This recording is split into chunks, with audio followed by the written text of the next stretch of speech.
Road ప్రమాదాల బారిన పడకుండా క్షేమంగా ప్రతి ఒక్కరూ తమ ఇళ్లకు చేరుకోవాలనే లక్ష్యంతో డీజీపీ ఆదేశాల మేరకు రాష్ట్ర వ్యాప్తంగా నిర్వహిస్తున్న అరైవ్ అలైవ్ కార్యక్రమాన్ని కామారెడ్డి డీఎస్పీ కార్యాలయంలో ఏఎస్పీ చైతన్యారెడ్డి ఆధ్వర్యంలో ఘనంగా నిర్వహించారు.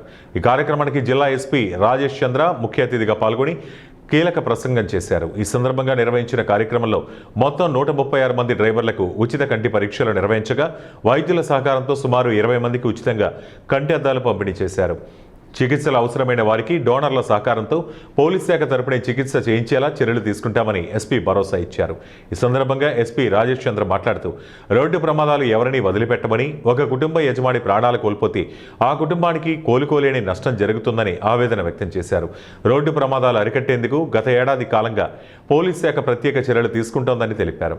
ప్రతి నెల చివరి వారంలో అరైవ్ అలైవ్ క్షేమంగా తిరిగిరండి కార్యక్రమాన్ని నిర్వహిస్తూ ప్రజల్లో అవగాహన కల్పిస్తున్నామని చెప్పారు.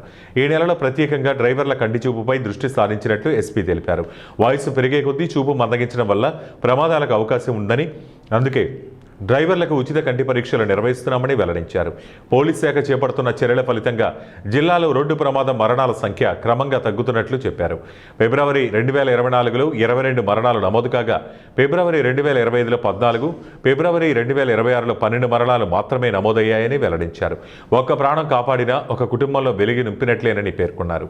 అదేవిధంగా మద్యం సేవించి వాహనం నడపడం, రాంగ్ రోడ్ డ్రైవింగ్ చేయడం, హెల్మెట్ లేదా సీట్ బెల్ట్ ధరించకపోవడం, అతివేగంగా వాహనం నడపడం వంటి తప్పులు చేయవద్దని హెచ్చరించారు. ముఖ్యంగా డిఫెన్సివ్ డ్రైవింగ్ అలవర్చుకుని ఎదుటివారి తప్పులను కూడా గమనిస్తూ అప్రమత్తంగా వాహనం నడపాలని సూచించారు. ఈ కార్యక్రమంలో ఏఎస్పీ చైతన్యారెడ్డి, పట్టణ SHO Narahari, traffic SI Mahesh, Devunipalli SI Ranjith తదితర పోలీసు అధికారులు పెద్ద సంఖ్యలో డ్రైవర్లు పాల్గొన్నారు. మిగతా వాళ్ళకు కూడా థ్యాంక్ యూ సో మచ్. చాలామంది అంటే మీరు ముందుకు వస్తే హెల్ప్ చేయడానికి చాలామంది ముందుకు వస్తున్నారు. సో మీరు చాలా అవసరం మీ ఫ్యామిలీకి, మీ పిల్లల భవిష్యత్తుకి. అండ్ ఇంకోటి నేను చెప్పదలుచుకున్నాను, రోడ్డు మీద మనము ఎవరన్నా తప్పుగా డ్రైవ్ చేస్తే అది వాళ్ళకి మాత్రమే ప్రమాదం కాదు, ఎదురుగా వస్తున్న అందరికీ ప్రమాదం. అండ్ ఇందులో చాలామంది కూడా ఆటో డ్రైవర్లు ఉన్నారు. ఆటోలు చాలా డెలికేట్, సన్నటి రేకు ముక్క. ఏమన్నా జరిగితే డైరెక్ట్గా ప్రమాదం జరిగితే ఏదన్నా ప్రాణం పోయే అవకాశం ఉంటుంది. అటువంటిది ఏది జరగవద్దు. సో డిఫెన్సివ్ డ్రైవింగ్ అనేది కొత్త కాన్సెప్ట్ తీసుకొచ్చినాం. అంటే మనకేం కాదులేదు పోవద్దు, మనకేమన్నా అవుతుందేమో అనే ఆలోచనతో వెళ్ళాలి. సో దీన్నే డిఫెన్సివ్ డ్రైవింగ్ అంటారు. మనం క్రికెట్లో చూసాం కదా, డిఫెన్సివ్ బ్యాటింగ్ చేస్తాం. ఎప్పుడు చేస్తాం మనం డిఫెన్సివ్ బ్యాటింగ్? టెస్ట్ మ్యాచ్లో చేస్తాం. 5 రోజులు ఉండాలి క్రీజ్లో. అదే డిఫెన్సివ్ ప్లేయింగ్. 20 మ్యాచ్లు ఏం కొడుతూనే ఉంటాం, ఎందుకంటే 20 ఓవర్లే. మనదేంది, మన టెస్ట్ మ్యాచ్ లెక్క 100 సంవత్సరాలు బతకాలి. అందరూ పిల్లలు సెటిల్ అవ్వాలి, మనవరాలతో ఆడుకోవాలి వద్దా? అందరూ ఆడుకోవాలి, హెల్తీగా ఉండాలి దానికి.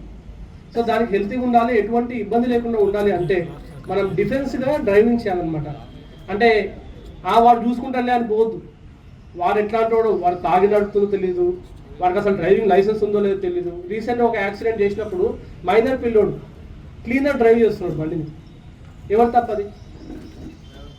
డ్రైవర్ తప్పది, కానీ 2 ప్రాణాలు పోయారు దాంట్లో. సో మనము డిఫెన్సివ్గా డ్రైవింగ్ చేయాలి. సో ఈ కాన్సెప్ట్ కూడా ఈ మంత్ మనం టేకప్ చేయడం జరిగింది. అండ్ స్టాటిస్టిక్స్ చూసుకుంటే అంటే మనం నిజంగా